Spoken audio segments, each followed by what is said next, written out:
Сәлеметсіздер ме, оқушылар?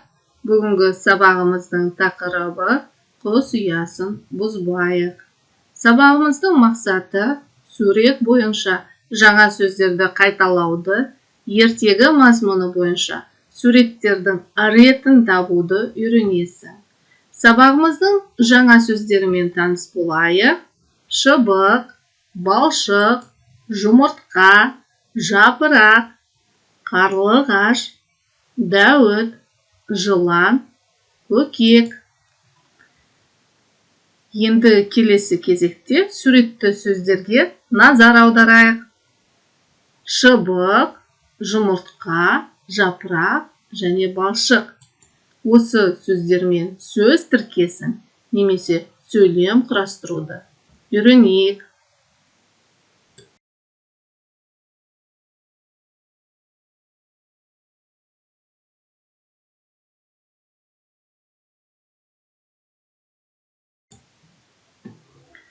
Бірінші тапсырма. Тыңда, сұрақтарға жауап бер. Құс ұясын бұзбайық. Ей, балалар, құстарда да ана бар, құстарда да бала бар.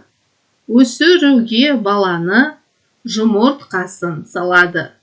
Жұмыртқасын алмайық, обалына қалмайық. Өтебай Тұрманжанов. Оқушылар, өлең не туралы?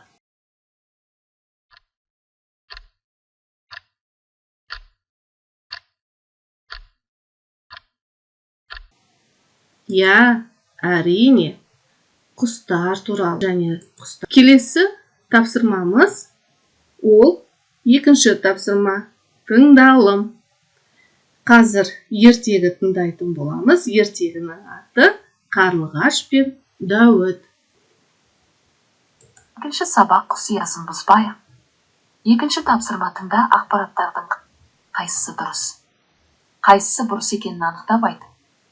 Қарлығаш ұядағы балапандарына тамақ әкелуге кетті. Сол кезде қарлығаштың ұясына жылан өрмелеп шығады.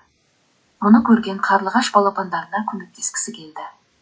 Қарлығаш көкекке барады. Ол жоқ дейді, қарлығаш енді қарғаға келеді. Қарғада көмектеспеді. Қарлығаш ұшып Дәуітке келеді. Дәуіт айтады, олай болса мені тезірек жеткіз. Қарлығаш Дәуітті қанатына отырғызады. Олар ұяға тез жетеді. Дәуіт жыланды жерге құлатады. Осылай Дәуіт пен қарлығаш ады. Я, балалар, осылай қарлығаш пен Дәуіт дос болады екен. Енді осы Қарлығаш пен Дәуіт ертегісі бойынша балалар, біз шыт жалған ойынын ойнап көрейік. Олай болса кеттік. Бірінші сұрақ. Осы суреттегі ертегі біз оқыған ертегіге ұқсайды ма?